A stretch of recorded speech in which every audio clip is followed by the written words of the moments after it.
I had a debate somewhat. It was so funny to me. All right. I had I'll call it the classic no skips debate. Uh-oh. With Finian, DJ Finian. He used to go by Sean Don of the Justice League. Okay. Used to roll with Little Brother and Crisis and Joe Scudder and that Legacy, all those guys, right? All right. I ain't gonna say he used to run with them, but I don't know what he's doing with that whole crew, right? You know what I'm saying? So he took a screenshot of his favorite albums. You know what I'm saying? And he said, I don't understand why people don't believe this album is a classic. Okay. And the album of choice that he used, Jay-Z's Reasonable Doubt. So obviously I had to feel, Dave. You can see the smile on my face right now. Like, I love it. I love when people talk to me about Reasonable Doubt because I still stand by it. Although it's a super dope album. It's a super dope album. People are only calling it classic because Jay said it was classic on the Blueprint. Like, that's it. I don't ever remember that being in the conversation of classic albums ever before the line, Reasonable Doubt, classic, should have went triple. All right. Now, your criteria for a classic album is a little more strenuous than the average hip-hop fan. It is. So, and that's why I killed this. What you got? Yo, shout out to follow him. Follow Finian too, man. He's a vegan now. He's got new music coming out too. Okay. And you know what I'm saying, he's doing a lot of great things, and I love the debate. I even sparked a little flame amongst the people in the comments. It was dope. I love it. So literally, and I was like, well. I lead in with my thing. I was like, man, I don't think it's classic. It lacks no cultural impact. But I was like, but I get it. Hey, Jay-Z says classic. It's a classic now. Jay-Z, I say Jay-Z is the trendsetter. He is the guy that determines what's what. You know what I'm saying? He is the E.F. Hutton of hip-hop. So, okay. So he says classic. Y'all have it. It's classic. So he was like, man, what? Are you crazy? It ain't no skips on this album. You can literally listen to it all the way through. It's lyrics. It's street tales. I was like, right.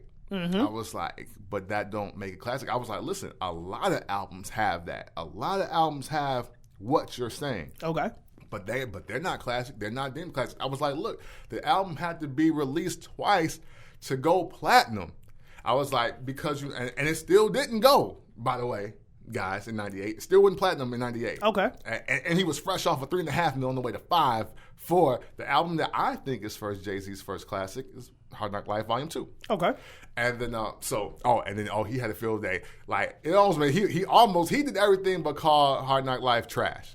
Like, he did everything but call that album trash. Okay. Man, all them skips on that album. I was like, look, I get it. You don't like the Rangers. I get it. I was like, but I was like, hip-hop changes when that album drops. I was like, there was a rapper boom when Hard Knock Life comes out. Yeah. I was like, then it spawns the biggest hip-hop tour, and probably the best, well, no, not the biggest, because Up in Smoke is the biggest, but it probably spawns the best hip-hop tour ever.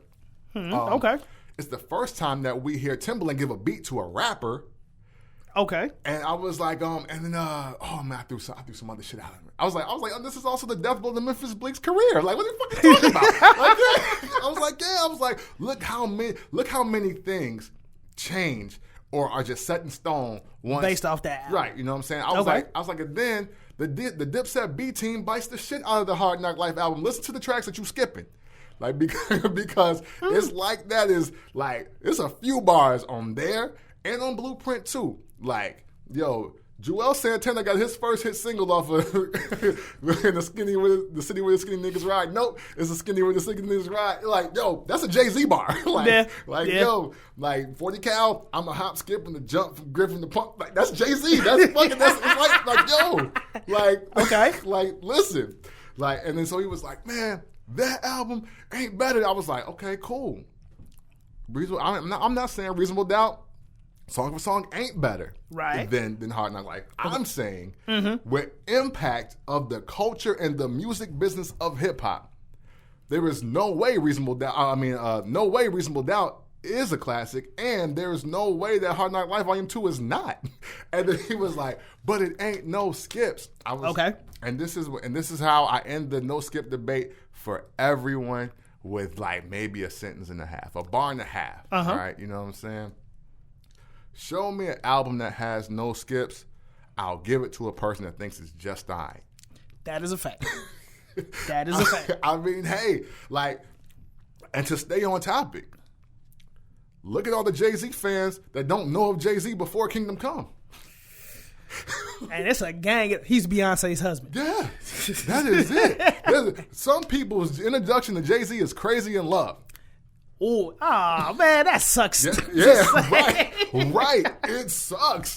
But that's true as hell. You know what I'm saying? Yeah. So it's like the no skips debate. Y'all gotta retire that in 2018. Yeah, to me, it's total bullshit because that, if anything, when it comes to the classic debate, if you throw that in there, that's a case by personal basis, by case basis, because the shit you love, I'm skipping. Yeah. The shit that I can't live without. You like, oh, that's all right. Yeah. So like, and you give me any classic album. I don't care who it's by. I don't give a fuck. Nas, Kendrick, Kanye, Jay, Wu, whoever, Tribe, Outkast, whoever. You name them, I can point to a song on their best work that I'll probably skip. Yeah. Like, Aquemini is one of my favorite albums of all time, any genre.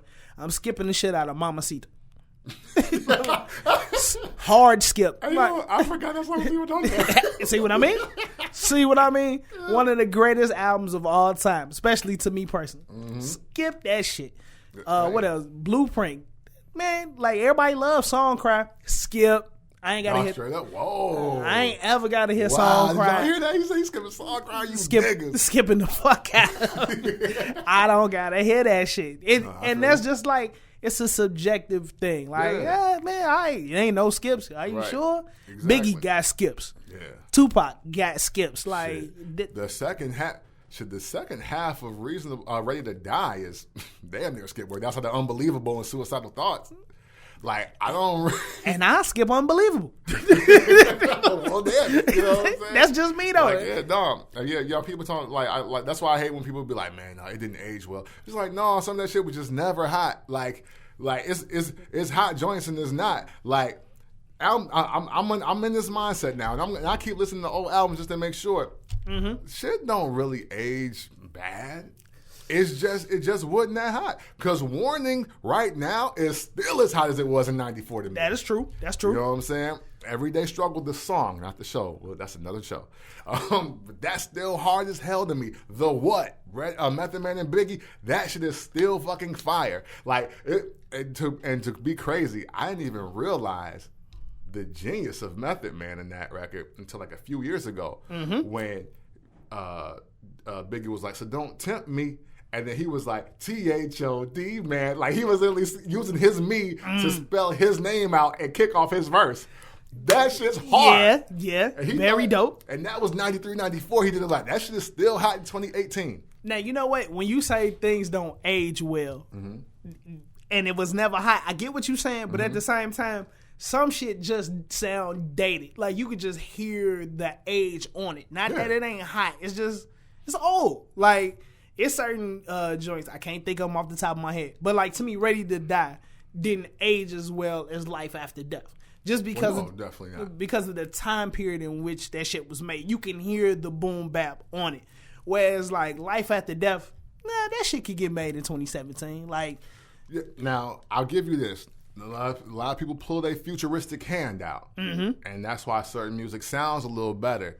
But, I mean, overall, like, for real, I just heard Radio on Logic Classic, the only station putting culture first.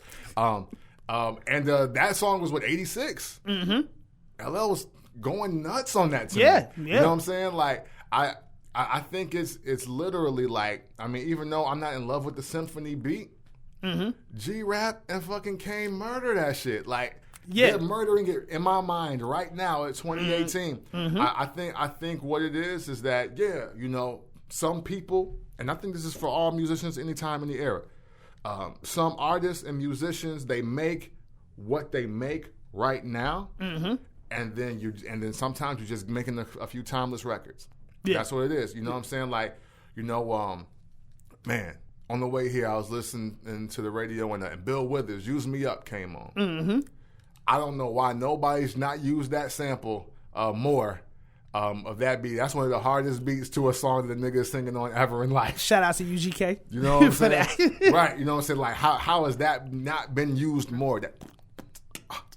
Yeah. And he's singing all over this shit. I was like, yo, that's hard. But again, I didn't even know Bill Withers when I was in high school. I don't think, outside of like a Lovely Day. You know what I'm saying? Right. Like, yeah. Like nobody really is bumping like Bill Withers like that. But that's a timeless joint. Like, and I think, I think that's the only reason why people can. You can use the argument certain things age well or age bad, but I mean honestly.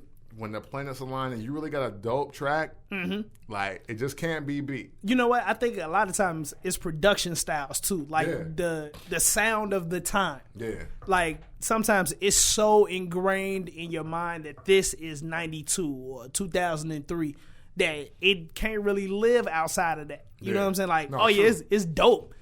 It's dope for the time that it was made, but that shit in 2017, 2018, it was like, nah, that sound like some fucking 2003 type shit. Like, like to me, what's Easy Mo B? Yeah. Great producer, but to me, outside of like the 90s, his shit really can't live nowhere else. Whereas Dr. Dre, a good portion, most of his shit can live on. Like, yo, this shit got flavor wherever you put it. Yeah. You know what I'm I hate to use Dr. Dre because I got a couple of pop in my mind like, nah, I don't like that. But no, but to your point on Easy Mo B, a lot of his beats didn't even make it to 98. Yeah. I mean, if we're being real, because, like, I mean, he was not used on Life After Death, like, at all. And there was a reason for it. Right. Yeah, like, at all. So, you know what I'm saying? Primo got used again, though. just throwing it out there. Yeah. You know what I'm saying? So, but yeah, so the no skips debate, it's the most subjective stat. It's literally like using the stat of, you take less shots when LeBron is on the court versus when Tristan Thompson is on the court. Yeah, of course, nigga. Duh. Who the fuck is out there? Yeah. This nigga's a cyborg. What do you want me to do? Gotta put these points on the board. Yeah, you know what I'm saying? So yeah, man, hey, listen, 2018, because it's still January, so y'all got time to put it to rest for the other 11 months. Just leave that no skip shit alone. I mean, it's some albums that I feel have no skips. Like for instance, I want to say like maybe like Busta Rhymes Extinction Level Event. I don't think to a degree and I'm trying to think. I'm running through all the songs in my mind right now because even the song with Ozzy I listen to. Wow, I forgot about that. Right? Yeah, you know what I'm saying. like I may not think there's no skips on the album. I don't think that album is classic. Or like and that was the album he made when he knew the world was gonna end.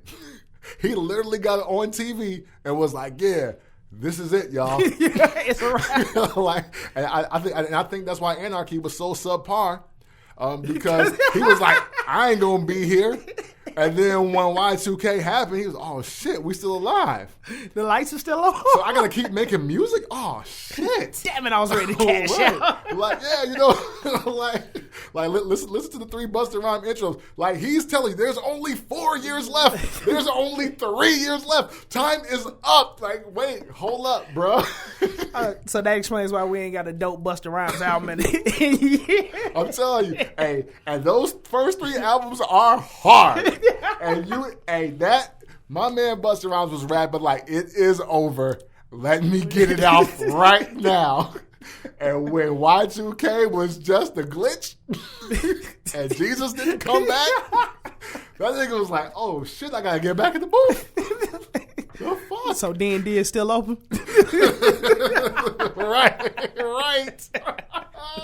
Yo, call my niggas up. We gotta go to the studio. Yo, spliff. Right, you know what I'm saying? Like, that's what happened. Yeah. So, but yeah, man. I mean, so yeah, you know, I can't think of a skip in my mind on that one. I mean, and you know what? Because y'all played it so much, I would skip the him and Janet Jackson joint. But yeah, that wouldn't have skipped when I bought it. That's true. That is true. But so, you know what though? I can see why people make those cases, but we have flaws. Period. True. Though. Like Absolutely. where it's universally heralded. Like I always say, there's universal classics.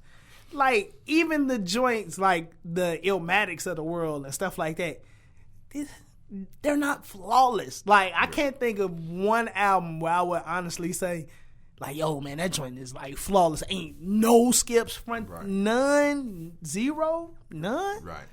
I can't think of any. Man, depending on how you feel in the day, the song is getting skipped. Yeah, because you don't want to hear that shit. Like, and speaking of, I definitely skip Represent like a couple times. It's just like, no, Memory Lane, I definitely skip. I skip that every time. See?